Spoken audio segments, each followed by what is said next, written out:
So guys, welcome for today's episode and let's go through our pre-market analysis. Yesterday is CPI and then we can see the market make a big move up and big move down. So 4 hour pretty much don't have anything to me. Now 1 hour is quite interesting. So we have just retested this order block, right? This order block, which is a very good POI, which is you can see inducement, break of structure, and then a big follow through and then retested it, give a reaction. So I might think that okay, today we might be able to look for short. Depends on the daily liquidity cycle and what the 15 minute and 5 minute 1 minute tell me at the moment when London open or even New York open. So that's for now. So the only thing I can see is the bearish side, which is medium inducement this, and I will update you guys as the time goes on. So and for EU wise, again the same, we retest this very good POI in 4 hour and collect the liquidity is very good. But we didn't manage to catch that because I don't have it's outside of my time zone, and then even if I trade it, the price didn't tap into my area, so it doesn't matter. So now we see similar thing happens in GU, right? We have this major inducement in here, medium inducement in here, and the price is slowly climbing back. So again, I want to see if I want to sell, I want to see a medium inducement. So this would be the medium inducement area, the line in here. So for the entry reason, let's explain it, why I take the trade and why I didn't take the first area. So firstly, you can see in this area, we have starting to ranging, the price is starting to range, and we have inducement buyer and inducement seller. So we have both side inducement, so it's very indecisive at the moment. And then I see, okay, I'm seeing the seller inducement keep coming in, and then the buyer inducement failing. You can see this buyer inducement is failing. This buyer inducement is failing. And after this buyer inducement failing, the price push up, induce this area, and then break of structure, causing this inducement to fail. Why do I think this is a buyer inducement? Because it caused a break of structure.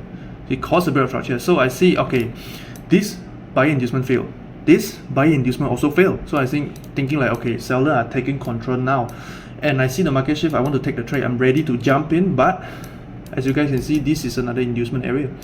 And I see, okay, although I'm expecting this demand zone that consists of inducement doesn't hold at the time, right? I don't think this will hold, but why do I didn't take the entry here? Because according to my strategy, I don't want my market shift touch the demand. So if it's touch the demand zone, especially a demand zone that have inducement in it, I'm not going to take the risk and it might just cause a higher high, you see, lower high, higher high, lower low, higher high. It might do that, but when I see the price retrace back strongly but didn't close above this, area, right? Didn't close above this area. Okay, I believe that okay, we are seeing something that seller inducement actually holding, and then see another big push down.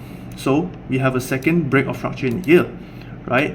So I didn't expect the price actually come back to retest this value gap, right?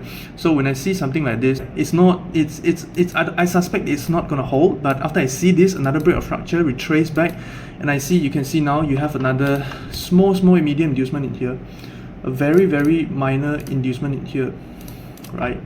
So you can see another minor inducement in here. So I'm starting to think that okay, although it might still stop loss me, okay, it's normal because it's market, right? But according to my strategy, I'm reading that the seller intentions is very strong, and I'm not expecting this area to hold and cause another higher high. This would be a smart money trap, which is a lot of buyer would jumping in right now. And then this move, the whole move here, the retracement, a lot of people will see it as a breakout, a lot of people will see it as an inducement market shift, and it's going to induce this area and go lower and lower and lower. This is what I read. So as you guys can see, this is a break even. Unfortunately, the price moved very well. Oh shit, the price moved very well, but it just doesn't sustain and 1 to 2, and then didn't even take out the Asia low and just break even me. So it is what it is though, and I'll update you guys if we have any trade in New York sessions. Stay safe, traders.